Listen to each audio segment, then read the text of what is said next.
For those of you who've been following my Facebook posts over the past week or so and watching some of my videos over the past few days, we've been looking at this topic of mental slavery and whether it's a choice or not. And I've got some interesting feedback in the comments on this point.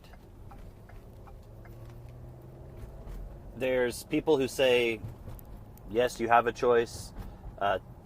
When I ask is mental slavery a choice? You have people saying it is a choice.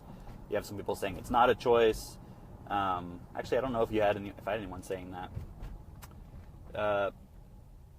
I had one interesting comment that I wanted to address, though, which was the point of, and I won't say the person's name because it's not personal, but they made a point of saying that, only certain people have choice, and that there's a danger in being one-sided and only looking at those who have choice. And I wanted to address that point because it led into a conversation about why I would focus on those who have choice instead of those who don't have choice if you're wanting to make a difference in changing the world into a form that's best for everybody. So the question is, why would you focus on those who do have choice? And the comment was something to the effect of, if your vibration was correct, you would focus on those who don't have choice. First of all, it has nothing to do with vibration. And okay, I'll make it short and then we can chat. For those who have choice, what does it really mean to have choice? There's really varying degrees, like relative levels of choice in our world. No one really has total freedom. No one really has total freedom of will or choice, because we live in a world where to exist, you have to have money.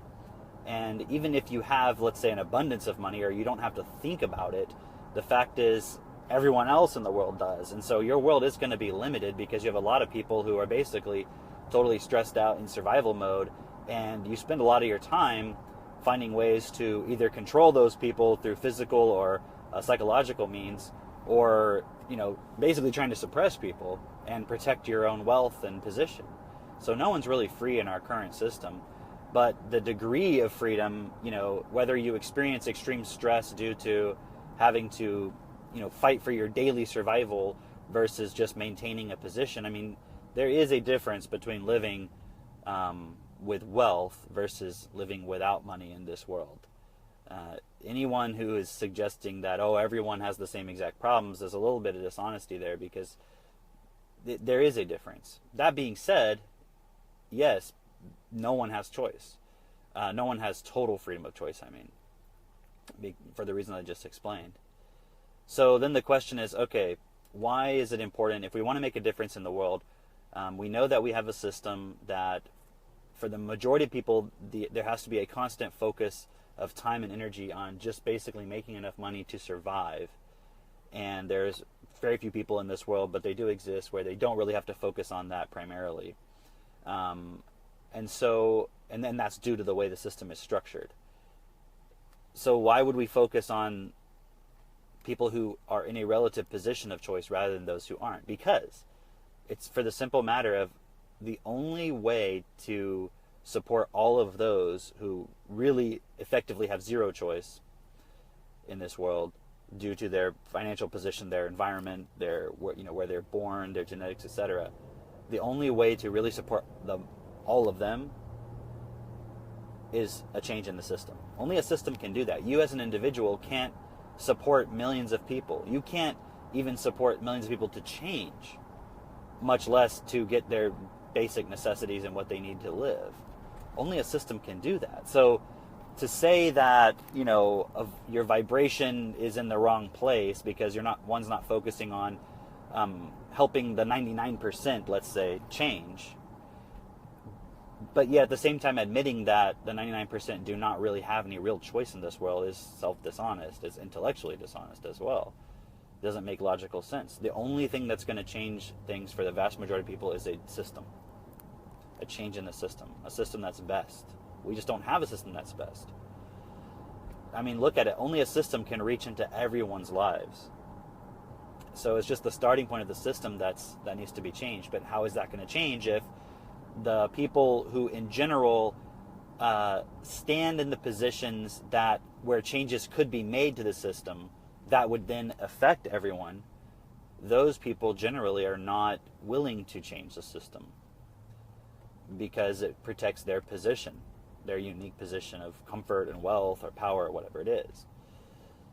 Now, you're probably not going to be able to change those people. So what do? It sounds like a catch-22.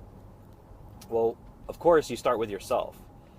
Because if you have the tools to change yourself, and you can take responsibility, and you can change yourself at a DNA level, and you can let go of limiting beliefs and pre-programming that is preventing you from standing up, then, and also preventing you from even being able to live effectively in a system that's best for all, due to self-hatred and spite and all number of things. If you know how to let go of those things, and you know how to change those things within yourself, then you have to do that. Well, then you also have to show other people that it can be done and how to do it. But you have to understand that the average, well, I don't want to say average person, because average can seem context dependent. Like, you could think of the average person if you live in like the US or Canada as like you, but that's not the average person in this world. The average person in this world is living in poverty. So, and to a large degree, although maybe not extreme poverty, definitely in a sense mental poverty, in a sense where they believe in lack, they believe that things in this world must be the way they are. That would probably be the overarching dominant belief pattern, is that the system is God, and that, or there is an external God that controls everything, and therefore there's nothing we can do as individuals. So what that means is, if you try to go and change the average person in this world, who we acknowledge doesn't really have real choice due to their position, they're not going to be willing to change. They're not going to be able to change. They're spending most of their time trying to survive. So they're not going to have time to study and watch videos like this and discuss and make comments on Facebook and things like that. They're just not going to have the time to do it. They're not going to have the intellectual or the emotional space to be able to even think about things like this. And it's not because they're inferior. It's simply a matter of pre-programming. Pre-programming in terms of their vocabulary, their environment, their genetics, etc.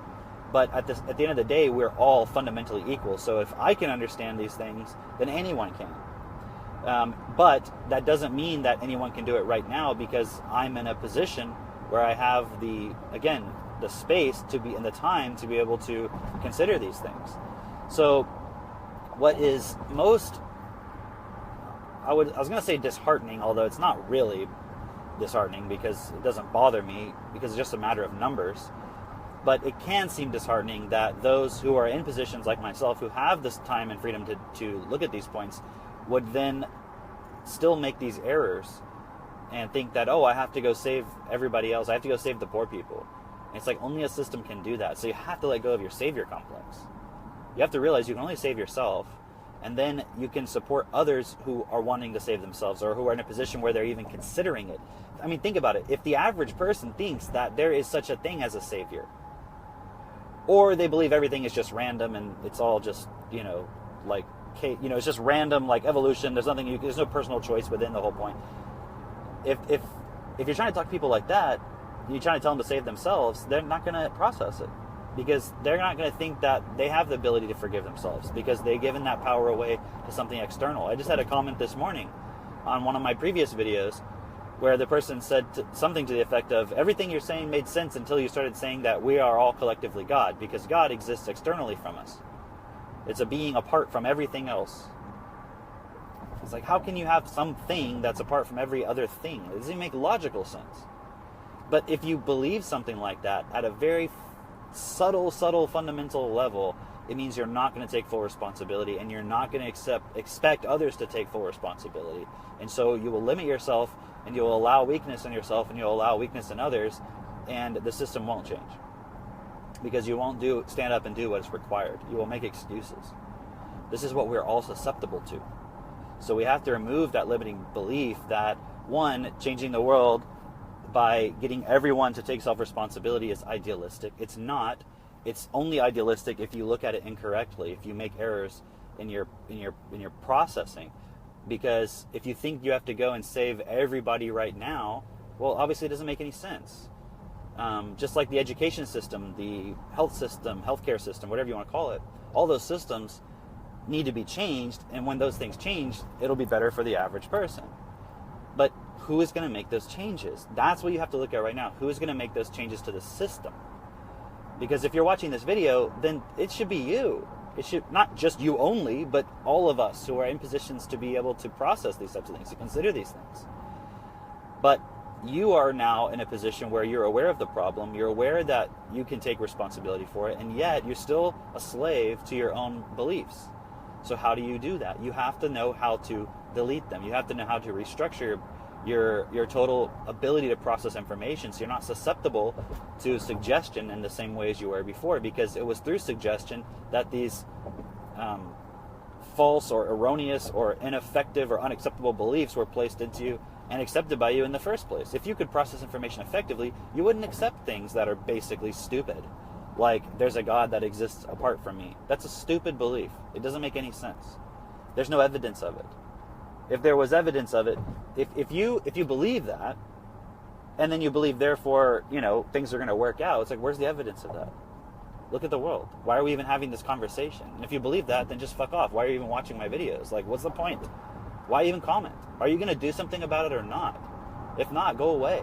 Like, I'm not talking to you. This is my whole point. I'm only talking to those who want to be the new 1%. That's all I'm looking for. I'm not looking for everybody, because most people are not, at this stage, are not going to understand what I'm talking about. So if you are one of those people, it's important that you really consider what I'm saying. And if you're having trouble, but you're like, well, I want to go there, it's just there's difficulty in letting go of these beliefs, well, then you really need to contact me, because we can show you how to actually change, because that's what we're doing for ourselves. It's a process, but what's the alternative? And what do you have to lose, really? What do you have to lose to at least attempt to become more effective and to change and to support others to change and to make the world best for all? What do you have to lose? Because you don't know what happens when you die. And for all you know, you could just have to sit there and live in regret while you watch everybody else trying to change the situation that you did nothing to fix. That could very well be what happens. Or maybe you get to the end and everyone, kind of like says, well, what did you do? You're like, well, I didn't do anything. So they're like, well, okay, delete, bye, you don't exist anymore. I don't know. But why not? Why does it matter what happens? What should only matter is, given the context of where you find yourself, it's like, who are you? What would you do given the situation that you find yourself in? Would you do what's best or not? That's really the only point. And that's why I made that post a few days ago saying the only choice is between what is best and what is not best. It's not actually a choice. It just seems like a choice. And that's the problem, is that we think we have a choice. We should not allow ourselves to have a choice when it comes to what is best. It should be automatic. And if it were, the world would be totally different. It's because we think that we have a choice, and we think that free choice means doing whatever you just want to do, not realizing that what you're doing is a result of the way you're programmed. And if you were to change that, then the outcome would change. So you don't have a choice. The only choice you have is whether or not you're going to support yourself through the tools that you've been exposed to change yourself, so that you are able to act in ways that are best at all times. That will be a process, but it's like, again, what do you have to lose? You have everything to lose, because if you don't change, then you're fucked, and we're all fucked. We all have to do it, and that's why I said, too, it's all of us or none of us. It's not just, those who figure it out, screw everybody else. No, it's not how this works. All right, I have another chat now, so leave a comment, share this video, give it a like. See you later.